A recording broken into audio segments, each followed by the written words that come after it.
evangelho. Qual o papel do vaso? Despejar o evangelho. Certo? Nós temos que falar, anunciar esse evangelho da salvação. Então, eu estou fazendo várias mensagens nessa carta e hoje nós vamos dar continuidade. Então, vamos trabalhar nesse tema. Tesouros, o tesouro, né, em vasos de barro. O tesouro é o evangelho, o tesouro é o próprio Senhor Jesus Cristo. Amém? Do verso 7 até o verso 14. Eu gostaria de ler os ímpares e a amada igreja lesse os pares. Amém? A palavra de Deus diz assim: temos, porém, este tesouro em vasos de barro, para que se veja a excelência do poder que provém de Deus, não de nós.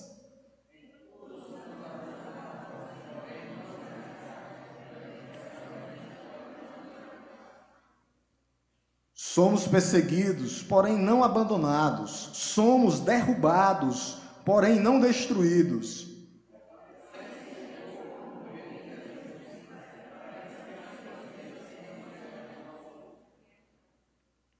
Porque nós que vivemos somos sempre entregues à morte por causa de Jesus, para que também a vida de Jesus se manifeste em nossa carne mortal.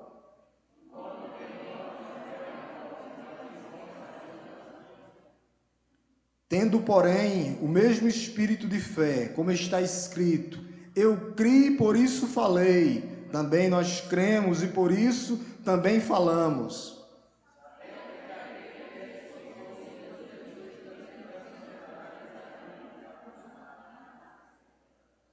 Amém? Deus nos abençoe. Vamos curvar nossa cabeça e orar por iluminação, para que Deus possa falar aos nossos corações. Te louvamos, Deus, nessa manhã. Te bendizemos, te agradecemos pelo teu amor, pelo teu cuidado, pelas tuas misericórdias. Que o Senhor possa nos iluminar para entender a tua palavra. Ó Deus, que nós possamos nessa manhã estar com os corações quebrantados e contritos para entender o que vem do Senhor, o que vem do céu, o que vem do alto. Ó Deus, fala aos nossos corações, fala à tua igreja, fala aos visitantes, ó Deus, para que nós possamos, ó Deus, sairmos daqui cheios do Espírito Santo de Deus. Tudo isso nós te pedimos e te agradecemos no nome santo e poderoso de Jesus. Amém? Meus irmãos, nós estamos sendo trabalhados. O vaso está sendo trabalhado. Vasos de barro. O que é que nós percebemos? A primeira coisa é que o vaso, ele é um objeto frágil. É igual ao homem. O homem é frágil. Frágil, e nós somos esse vaso. Mas o tesouro é precioso que está dentro do vaso. E o vaso, ele tem que ser quebrado, ele tem que ser despejado. Nós temos que falar sobre esse evangelho. E nós estamos sendo preparados, vasos de barro, mas nós estamos sendo preparados para nos tornarmos vasos de honra, vasos de misericórdia. Então, tudo isso que nós estamos passando aqui é uma preparação. Só uma coisa para nós nos lembrarmos. Por que Paulo escreveu essa carta? Ele estava sendo altamente perseguido. Por quem? Pelos falsos profetas ou pregadores da palavra que tinham se incluído dentro da igreja, tinha se infiltrado. Essa é a melhor palavra. Dentro da igreja. E Paulo, ele faz uma defesa enfática do seu ministério. Que ministério, pastor? O seu ministério apostólico. Paulo era um enviado de Deus. Antes disso aqui, nesse contexto, do verso 1 ao 6, quando fala desse tesouro precioso, Deus vai dizer que esse tesouro precioso é nos dado por causa de 5 questões, 5 motivos. A primeira é a misericórdia de Deus. Você vai ver isso no versículo 1. Eu não vou adiantar muito isso porque eu quero focar no vaso. No vaso, eu quero focar em você nessa noite, nas nossas vidas. Mas, se nós recebemos esse tesouro, foi por causa da misericórdia de Deus. E com isso, o apóstolo Paulo aqui no versículo 1 vai falar que nós não desanimamos. Esse evangelho, esse tesouro nos dá encorajamento para nós prosseguirmos, avançarmos, lutarmos. ele vai dizer que esse evangelho, que esse tesouro precioso nos capacita para ser homens e mulheres íntegros.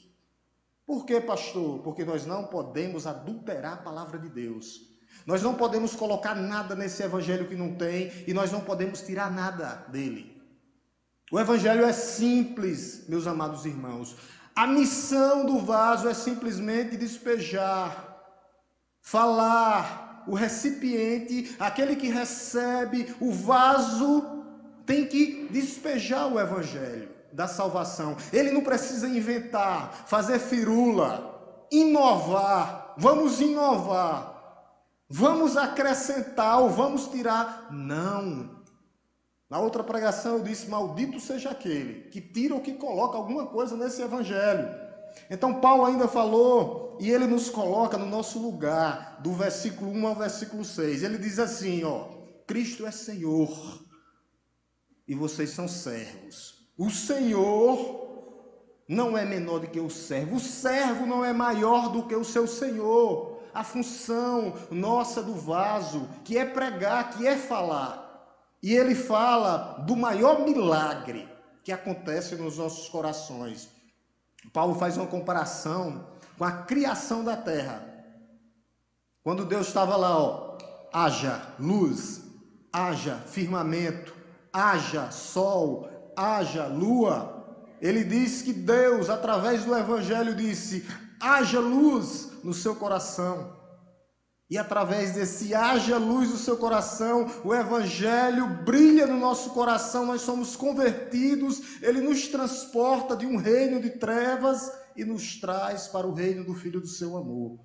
Esse é o contexto que está inserido, esse é o tesouro maior, mas nós somos vasos.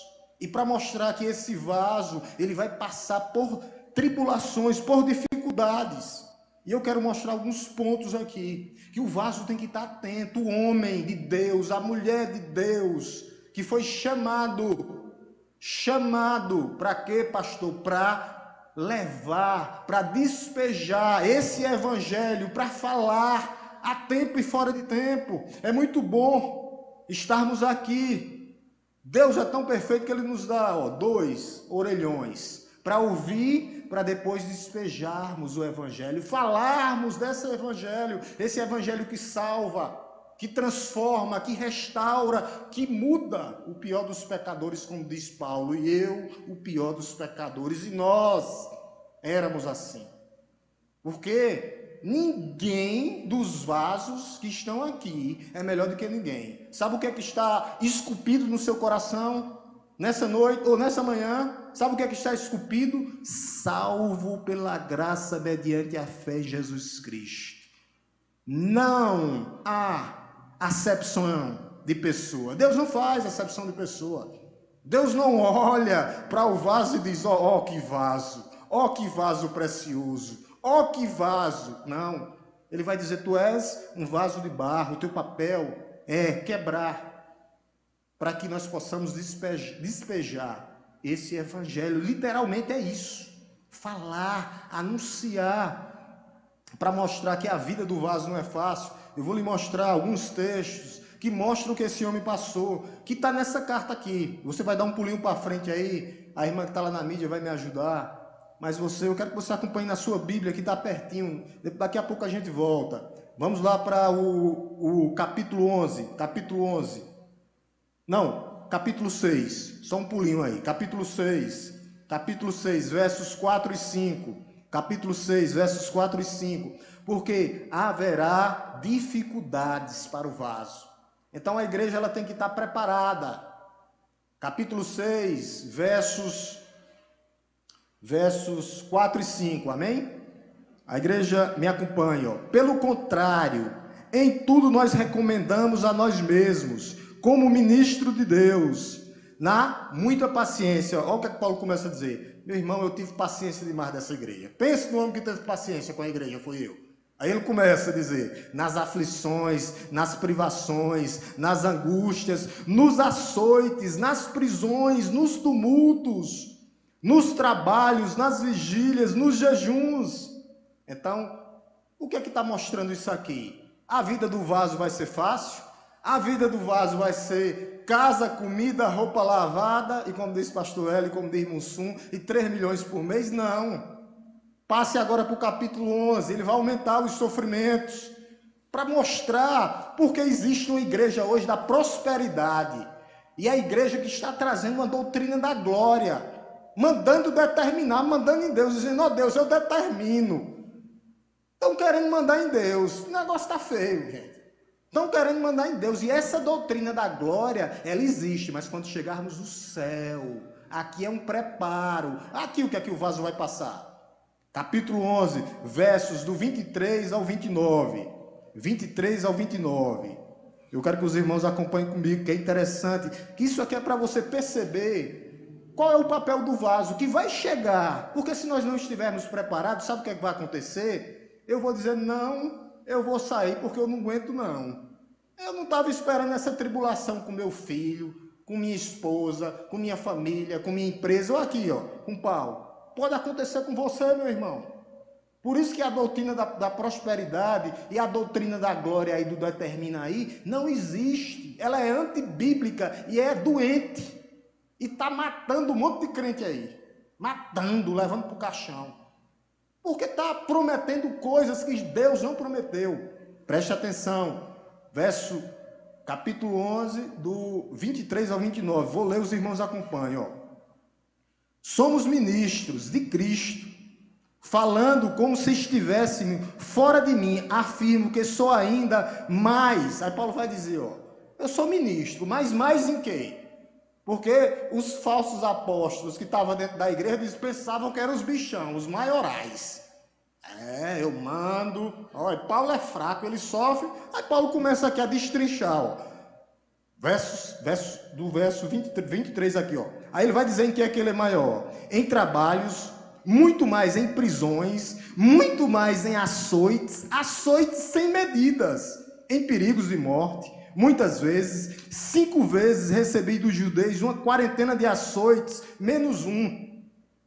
Aí Paulo continua, 3 vezes fui açoitado com vara, 1 vez fui apedrejado, 3 vezes naufraguei, fiquei 1 noite e 1 dia boiando em alto mar, em viagens, muitas vezes em perigos de rios e perigos de assaltantes, em perigos entre os patrícios, os próprios judeus, em perigos entre os não-judeus, os gentios, em perigos na cidade, em perigos no deserto, em perigo no mar, em perigo em falsos irmãos, ó, dentro da igreja, em trabalhos, fadigas, vigílias, muitas vezes com fome, sede, jejuns, muitas vezes com frio, nudez, além das coisas exteriores, apesar, aí ele diz, ainda, além das coisas exteriores, ainda pesa sobre mim diariamente a preocupação com toda a igreja, que quem enfraquece, que eu também não enfraqueça, quem se escandalize, que eu não fique indignado. Está aqui. Para quem pensar que a vida do vaso seja fácil. E essa é uma palavra de motivação. Não é uma palavra de desanimação. Por quê? Para o crente estar preparado. Com o quê, pastor? A armadura de Deus. Soldados de Cristo. Revestidos. Espada na mão. Capacete na cabeça. Preparados para o que vai vir. Porque senão, é só me dar e dar.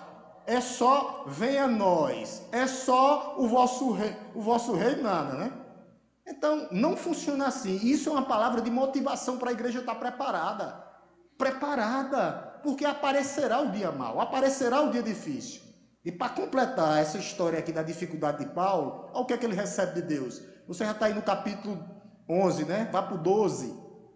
Do 7 até o 14. Do 7 até o 10. Do 7 até o 10. 12, tá? Mesma carta, do 7, versículo 7 até o 10. Olha o que é que Paulo recebe. Deus dá a ele ainda. Vai dizer, para tu não se orgulhar, para tu não se afastar de mim, vou te botar um espinho na tua carne. Que é para tu não se afastar. Porque o crente, para se afastar de Deus, só precisa ganhar um emprego novo ou trocar o carro. É bem facinho. Aí Deus, não, espinho, que é para tu suportar e tu ficar, para tu prosseguir, sabendo que eu ando contigo, mesmo com espinho. Porque senão, se eu não colocar esse espinho em ti, sabe o que vai acontecer contigo, meu amado irmão? Tu não vai chegar. Tu vai nadar e não vai atravessar a outra margem. Não vai chegar do outro lado. Com crente é assim. É o espinho. Vou ler. Os irmãos acompanhem. E para que eu não ficasse o quê? Orgulhoso. Com as grandezas das revelações. Que revelações foi essa? Paulo subiu ao terceiro céu.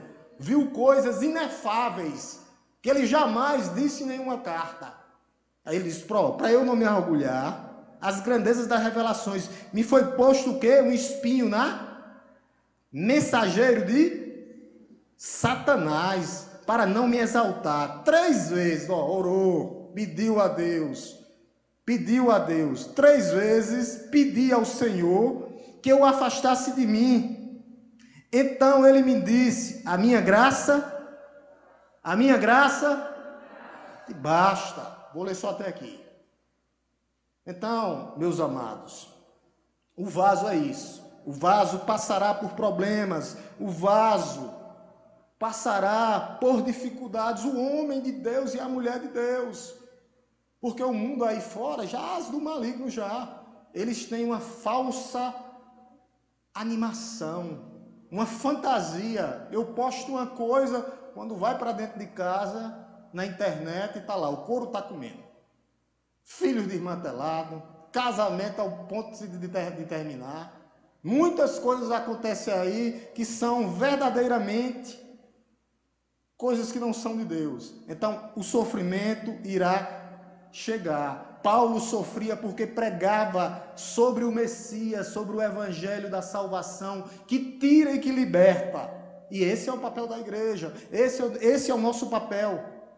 O evangelho, meus irmãos, ele continua sendo isso aqui que a gente vê.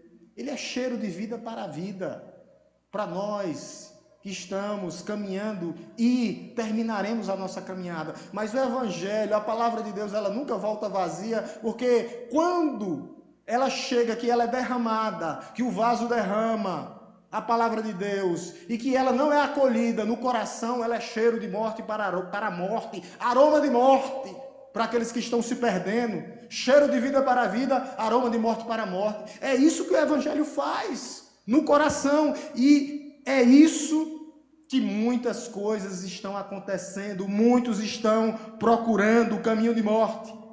Por isso que muitos se levantam contra a igreja do Senhor, porque a igreja do Senhor pregará para credos e incrédulos.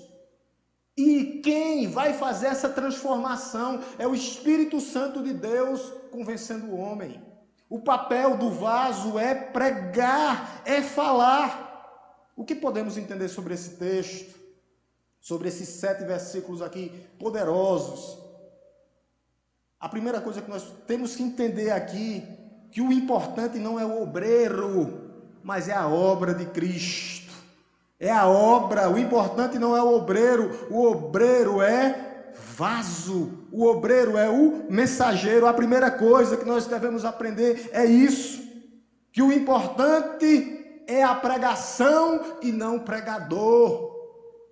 É aquele que está trazendo uma mensagem limpa e pura do evangelho, não o homem, mas o homem é um instrumento usado por Deus.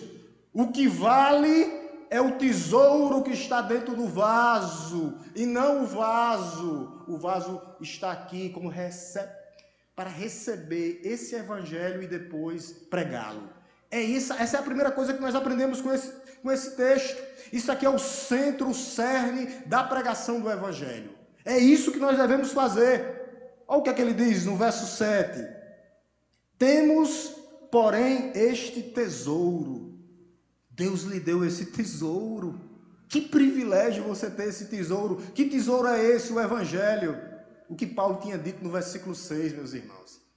Haja luz, das trevas resplandeça a luz. Esse é o tesouro. Esse é o tesouro precioso que chegou até você, está em suas mãos. A responsabilidade de pregar esse evangelho é dos anjos? É dos anjos? É da igreja, a igreja do Senhor. Por isso, eis que a igreja tem que despertar para anunciar as boas novas da salvação. Cristo Jesus, nosso Senhor, aquele que salva, transforma, muda e regenera. Somente Ele. A igreja tem que estar atenta. Esse é o evangelho que tira homens, mulheres, doentes, da escuridão, das trevas, como nos resgatou um dia, como resgatou a mim. Eu, um dos piores pecadores. Ou você pensa que tem alguém que é pior do que a gente? Todos pecaram e estão destituídos da glória de Deus. Todos, pela graça de Deus, no seu coração está esculpido, salvo pela graça mediante a fé. É isso que a igreja tem que entender. É isso que a igreja tem que entender. O que é este tesouro? Verso 7, parte B. Olha ali o que é que esse tesouro é. A parte B, volte lá, tá? 4, versículo 4. Capítulo 4, verso 7, parte B. Olha o que é que ele diz. A parte B. Para que se veja a excelência do poder que provém de Deus, não de homem. Esse tesouro provém de Deus, foi dado por Deus, não por homens. Homens são falhos, homens são pequenos, homens são efêmeros, homens vão passar, homens voltarão para o pó, porque nós viemos de lá e voltaremos para lá, mas esse evangelho nos é dado do alto, do céu, de Deus, vem do trono maior, vem de lá,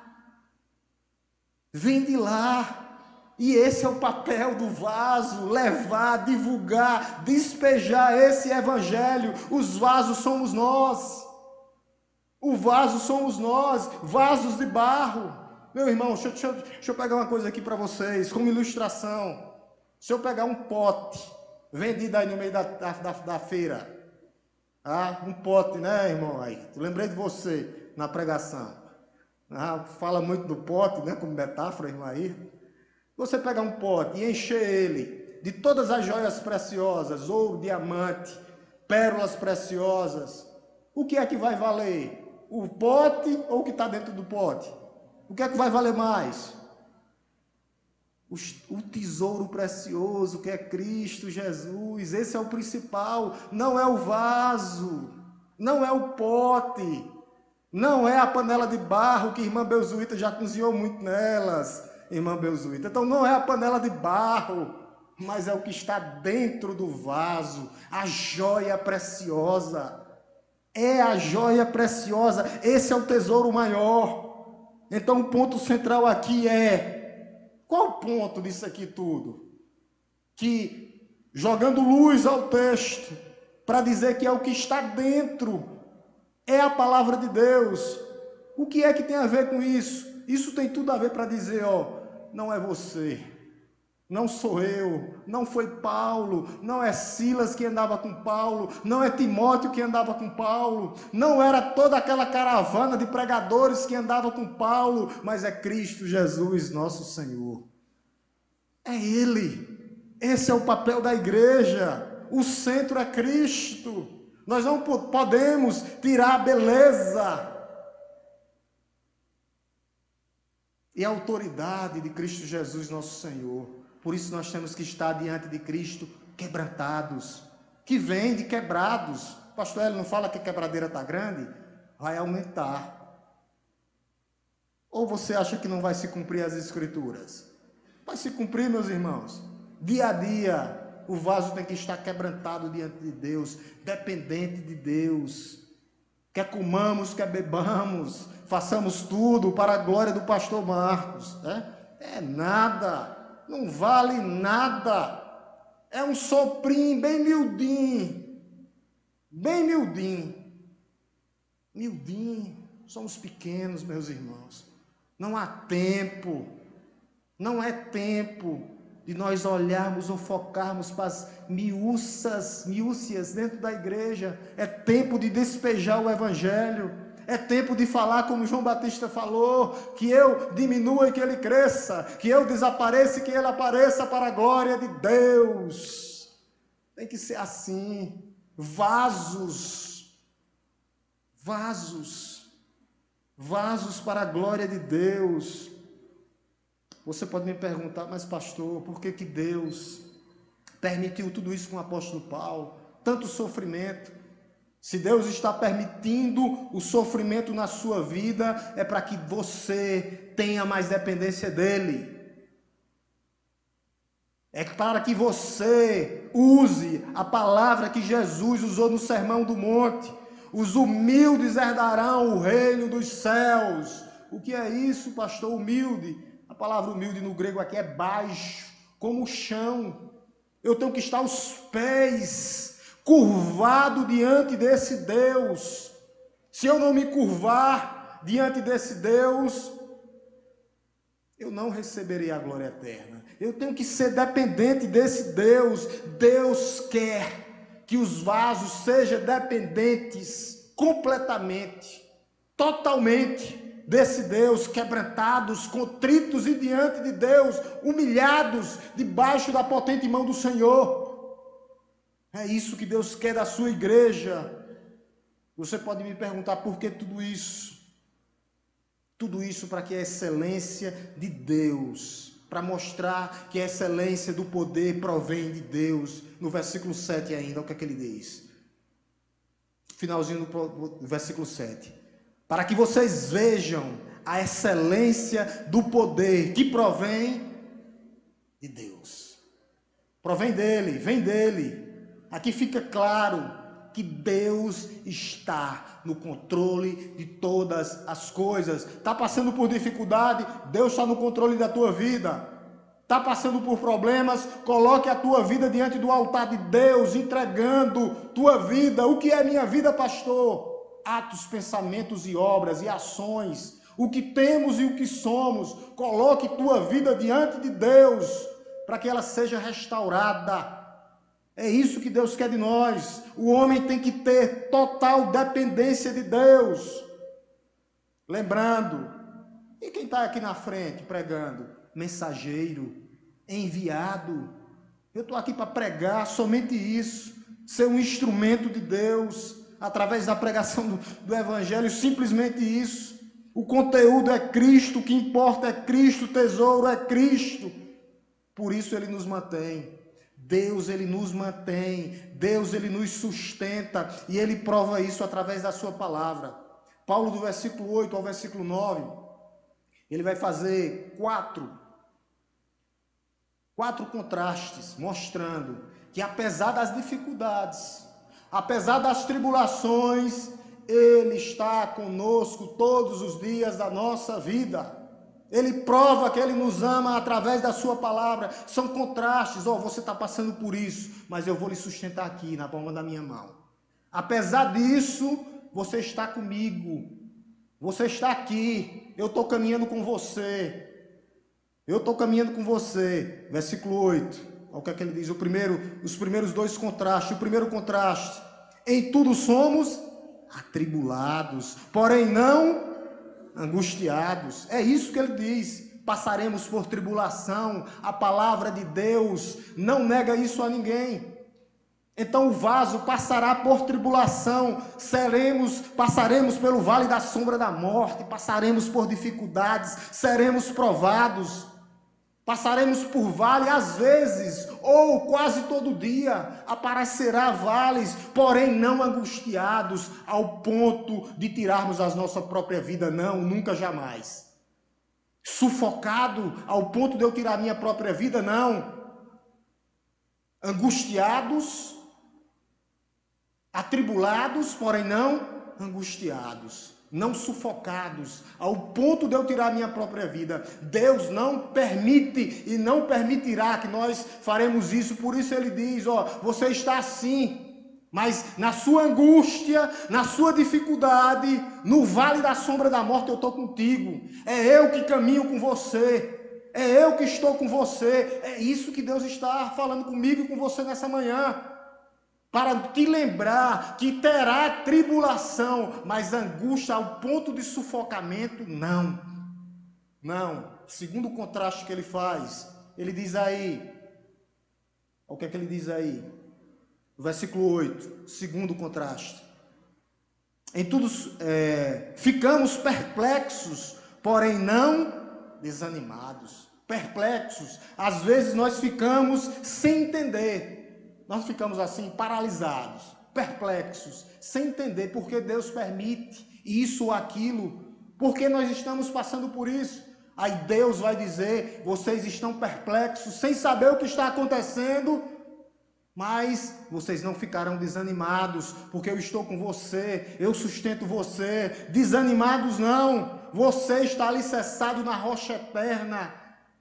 Pode bater a onda, pode vir do lado, pode vir do outro, mas o alicerce sou eu e vocês não desanimaremos. Nós não desanimaremos, apesar das tribulações. É isso, a casa está alicerçada na rocha, por isso não desanimaremos, continuaremos, nós prevaleceremos, porque Deus nos conduz, porque Deus está conosco. Ele diz no versículo 9, ele faz mais dois contrastes, mostrando que você passará por isso, mas ele está com você. Versículo 9, somos perseguidos, porém não abandonados. Deus não abandona os seus filhos. Passaremos por perseguições, sim, mas nunca jamais abandonados. Ele nunca lhe deixará. O nome dele é Emanuel, Deus conosco.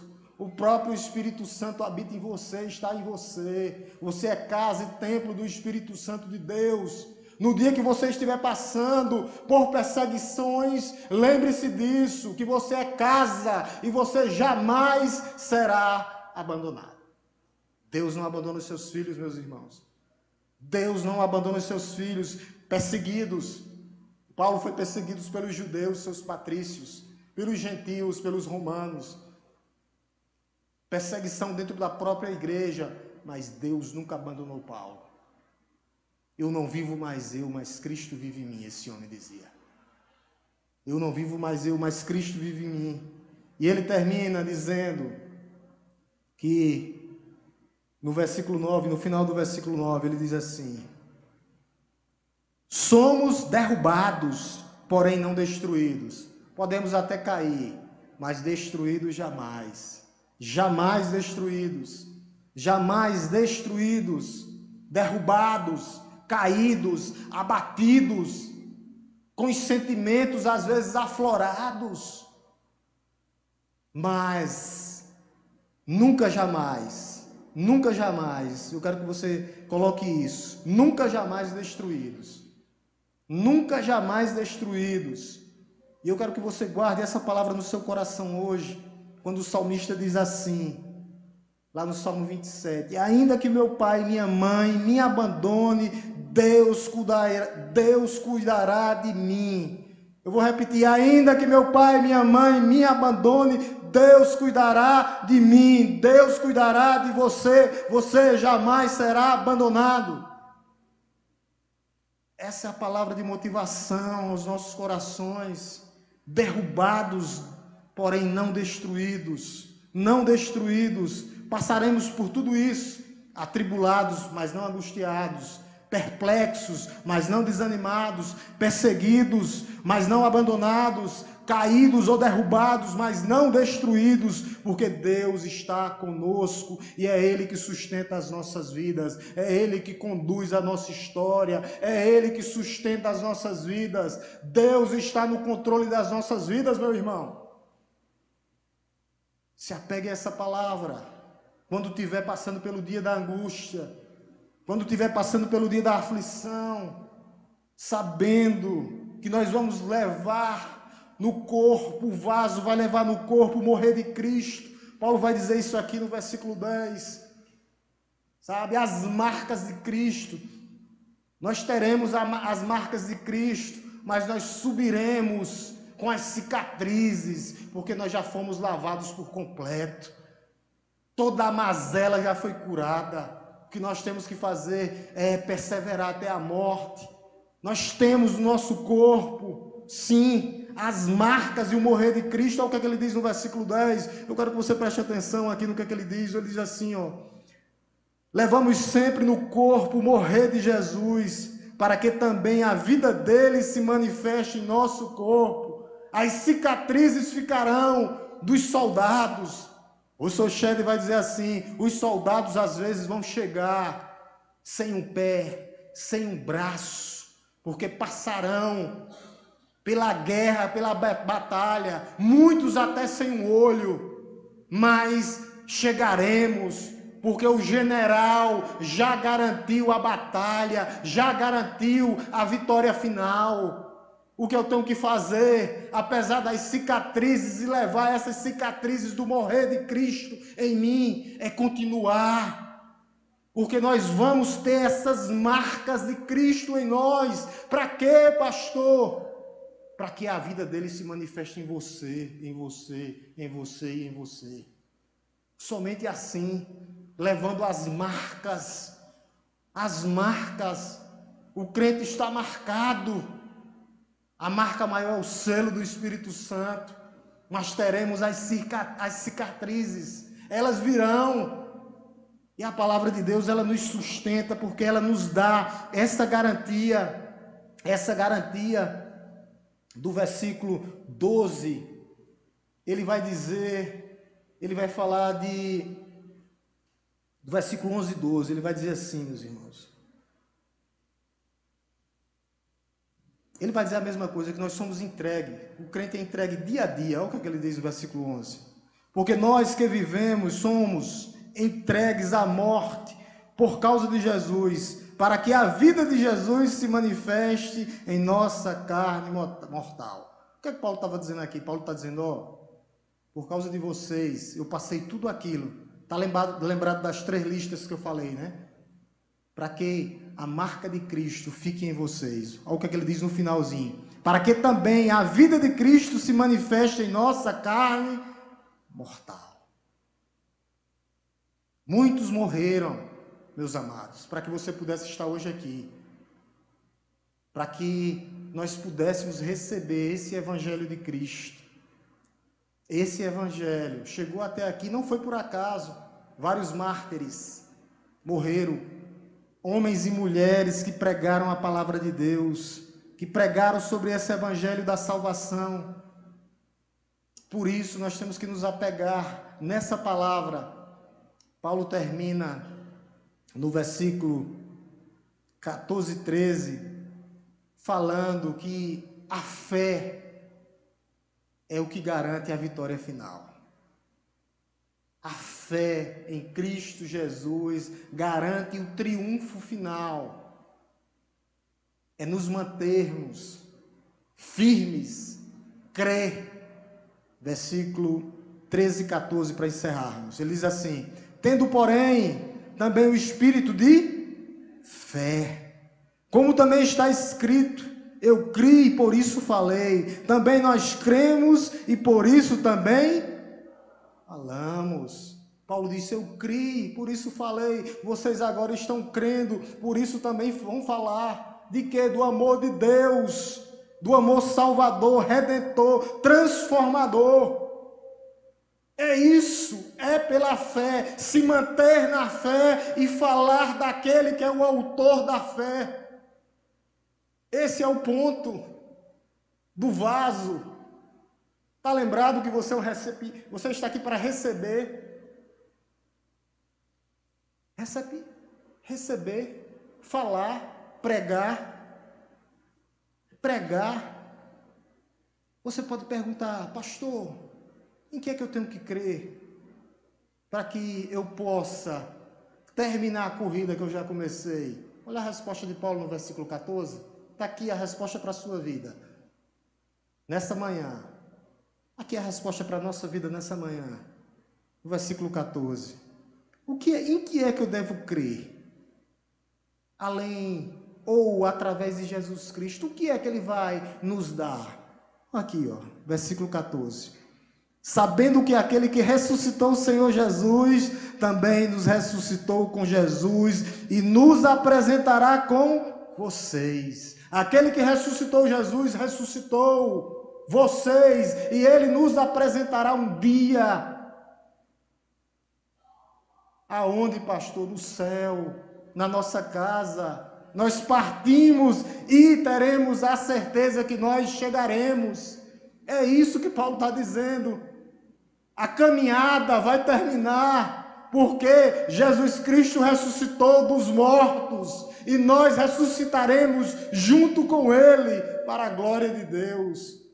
Naquele grande dia, quando o general voltar, ele já ressuscitou, ascendeu aos céus, está à destra de Deus Pai e voltará para buscar a sua igreja. É isso que nós temos que nos apegar, salvos pela graça mediante a fé, mas o comandante voltará para buscar os seus soldados.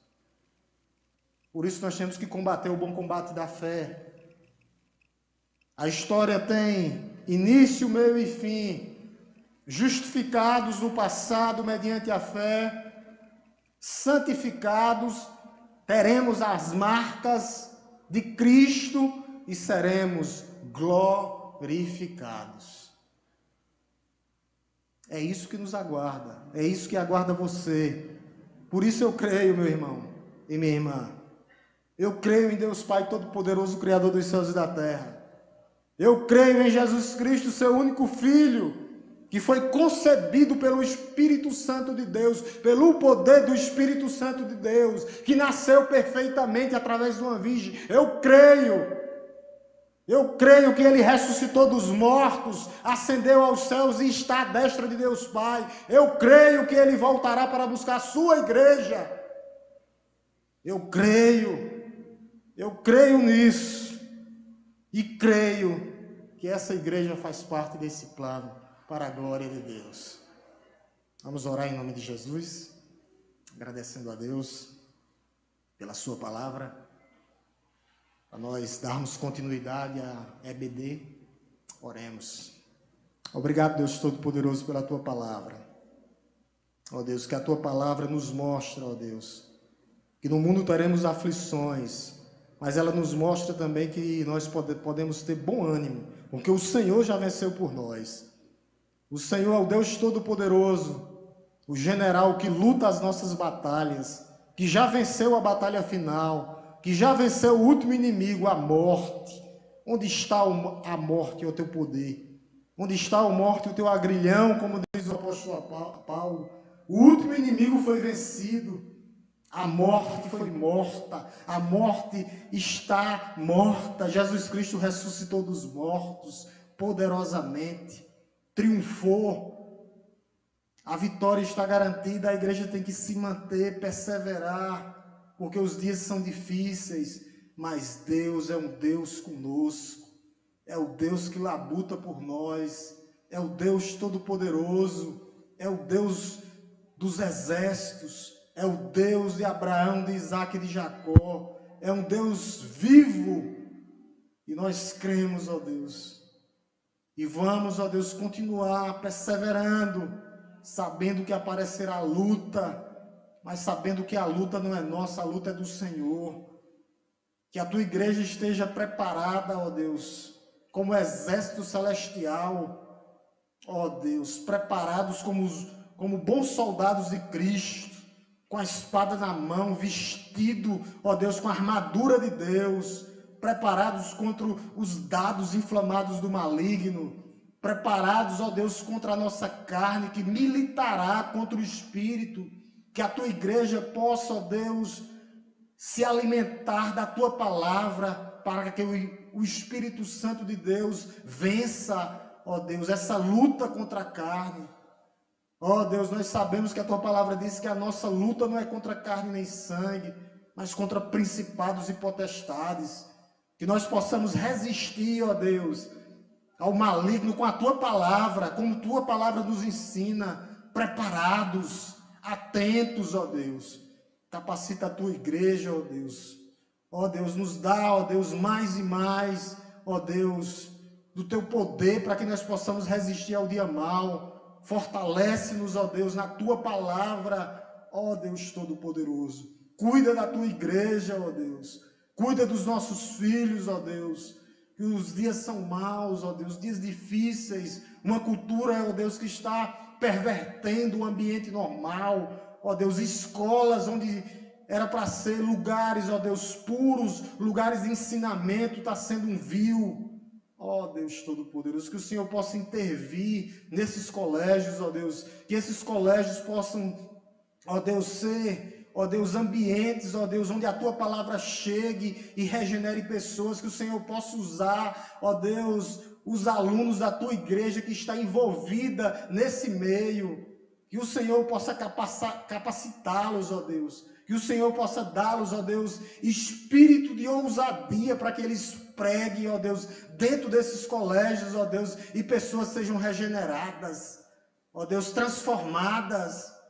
Ó Deus, que dias difíceis, Deus, mas nós sabemos que o Senhor está conosco, nós sabemos que o Senhor labuta por nós sabemos que o Senhor começou e o Senhor finalizará, nós sabemos que o Senhor é o princípio, mas também o Senhor é o fim, nós sabemos que o Senhor é o mesmo ontem, hoje e eternamente, nós sabemos que o Senhor é um Deus imutável, não muda e teus propósitos prevalecerão, tu estás no controle de todas as coisas.